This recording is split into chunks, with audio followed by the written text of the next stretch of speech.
안녕하십니까. 대구 인문학협동조합 조합원 권미숙입니다. 저는 오늘 조선의 뒷골목 풍경이라는 책을 소개하고자 합니다. 지금 보이는 화면은 책의 앞면과 뒷면을 제가 찍어서 올린 겁니다. 어떤 책이냐 하면 조선의 뒷골목 풍경이란 책은 강명관이 지었고 2003년 푸른 역사에서 나왔습니다. 책이 나온 지 꽤 오래됐습니다.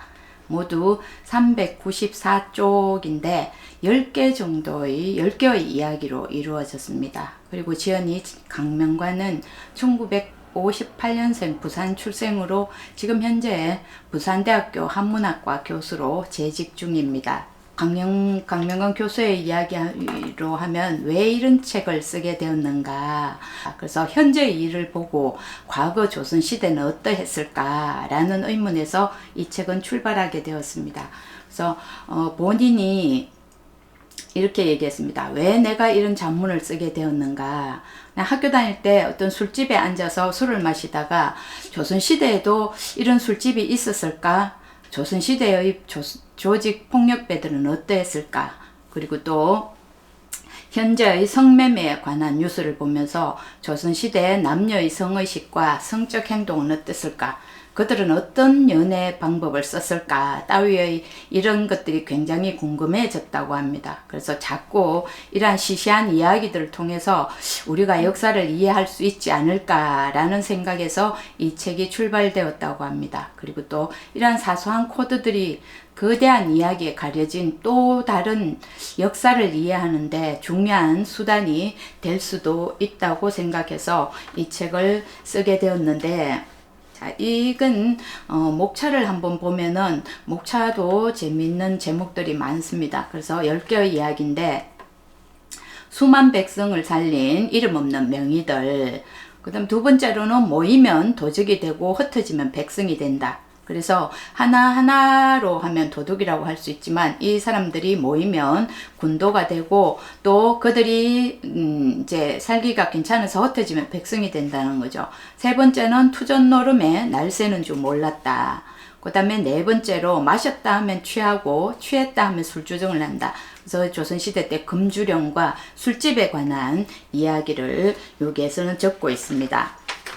그리고 다섯 번째로는 타락과 부정으로 얼룩진 양반들의 잔치, 과거 시험에 관한 건데 10가지 이야기 중에 제가 오늘 소개하고자 하는 이야기는 요 다섯 번째 이야기인데, 컨닝하는 방법이라든지 우리가 조선시대 때도 이런 것들이 있어 라고 하는 이런 재밌는 이야기들이 있습니다. 그 다음에 여섯 번째는 누가 이 여인들에게 돌을 던지는가 라는 이야기인데, 어우동 이야기는 많이 들어보셨을 겁니다. 그래서 감동과 어우동에 대한 이야기를 했고, 일곱 번째로 서울의 개토, 도살면허, 독점한 치외법권이라고 해서 옛날에 성균관 주변의 마을을 반촌이라고 했는데 성균관 유생들에게 소고기를 공급하는 일들을 반촌 사람들이 했다고 그럽니다. 그래서 그들만의 마을을 이루고 살았던 거죠.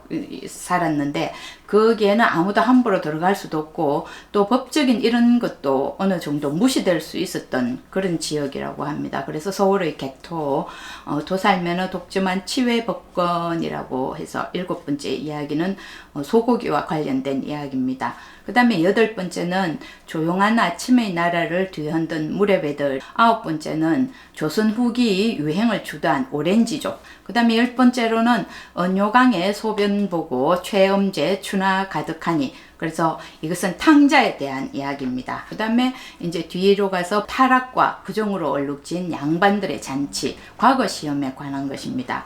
근데 지금 현재 같은 경우에는 우리가 돈이 최고, 자본주의 사회에서는 돈이 최고다라고 했다면 조선시대 같은 경우에는 관직이 최고였습니다. 그래서 관직에 대한 조선 사람들의 열망이 굉장했었겠죠. 일단 관직에 올라야 뭐 사랑도 할 수 있고 또 가문도 일으킬 수 있고 모든 것들이 어쨌든 관료가 되어야 하는 것이기 때문에 관직에 대한 조선 사람들의 열망은 곧 조선시대의 최고 가치는 바로 입심양명이라는 것을 보여주고 있습니다.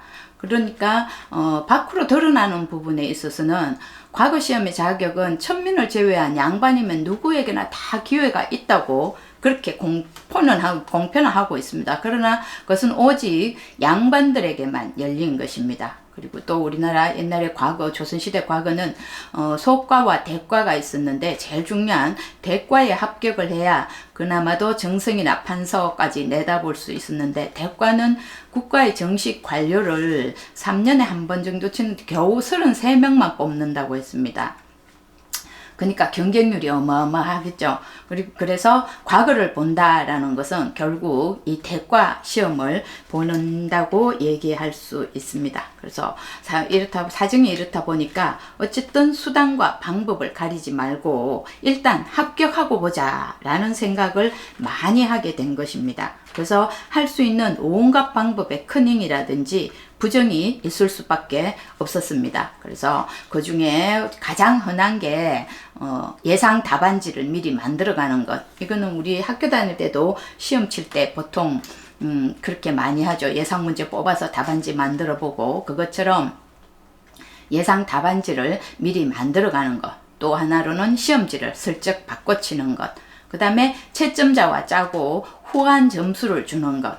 그 다음에 합격자의 이름을 바꿔치기 하는 것, 이러한 것들이 있었습니다. 그러나 이 정도는 그나마도 누구나 할 수 있는, 예상할 수 있는 것들인데 그 외에 기상천외한 방법들이 아주 많았다고 그럽니다. 그래서 요 그림은 조선시대 과거 시험을 보기 전에 모여서 끼리끼리 모여서 의논도 하고 하는 그 그림입니다. 그래서 여기 한양가에 보면은 과거 시험과 관련된 용어들이 몇 가지 나옵니다. 그래서 과거 시험을 보기 위해서는 선접군, 겁역과 사수, 또 책행담, 그 다음에 협서, 조정 이런 것들이 필요하다고 그럽니다. 그래서 선접군은 과장에 빨리 들어가서 좋은 자리를 잡기 위해서 전문적으로 몸싸움을 벌일 수 있는 건장한 남자를 얘기하는데 돈이 많은 양반댁에서는 이런 사람들을 미리 산다고 그럽니다. 그래서 새벽부터 바깥에서 기다리고 있다가 문이 열리는 동시에 빨리 가서 좋은 자리를 잡아주는 사람이 선접군이었습니다. 그 다음에 접이라고 하는 것은 한 팀을 말하는 것인데 팀끼리 서로 상호작용을 하죠. 그래서 과거장에서 서로 상부상조하기로 미리 약속을 합니다. 근데 이때 접과 접은 서로 좋은 자리를 차지하기 위해서 아주 서로 치열하게 경쟁도 하게 됩니다. 그 다음에 이제 겁역과 사수라는 게 있는데 겁역은 전문적으로 과거 답안지를 대신 지어주는 사람입니다. 그리고 사수는 글씨를 대신 써주는 사람인데 겁역과 사수는 우리 고전 소설에 등장할 만큼 일반화되어 있었습니다. 그 다음에 이제 나오는 것이 책행담이라는 것인데, 행담은 쌀이나 버들로 만든, 그래서 사람이 가지고 다니는 아주 작은 가방을 이야기하는데, 책행담은 우리가 지금 현재 보는 책가방과 같은 것이라고 합니다. 그 다음에 또 이제 협서라고 있는데, 시험장에 책을 가지고 들어가는 것입니다. 근데 우리가 상식적으로 생각할 때는 시험 치러 가는데 책을 가지고 들어가서는 안 되는데 너도 나도 책을 다 가지고 들어갔기 때문에 시험장이 마치 책방처럼 너도 나도 책을 다 가지고 와서 시험 치기 전에 다 펼쳐놓고 커닝을 하는 거죠.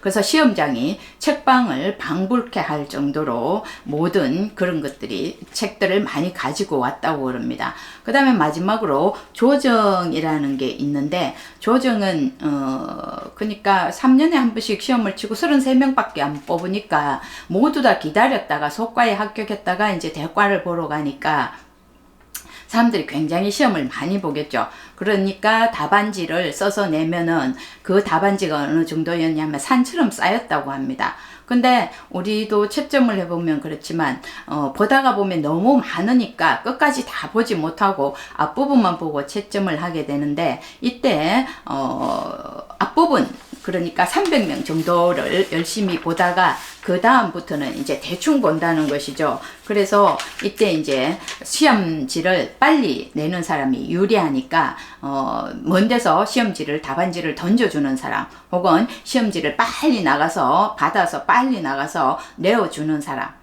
그런 사람들을 가지고 조정이라고 이야기했다고 그럽니다. 오늘 소개했던 조선의 뒷골목 풍경이라는 책은 이러한 우리가 조선시대 때 몰랐던 이러한 것들에 대한 이야기가 많이 있으니까, 그리고 또 아주 쉽고 재미있게 쓰여져 있습니다. 그래서 기회가 되면은 모두 한번 별도 부담감 없이 읽을 수 있는 책이라서 한번 같이 읽었으면 어떨까 해서 오늘 소개를 해 드렸습니다. 감사합니다.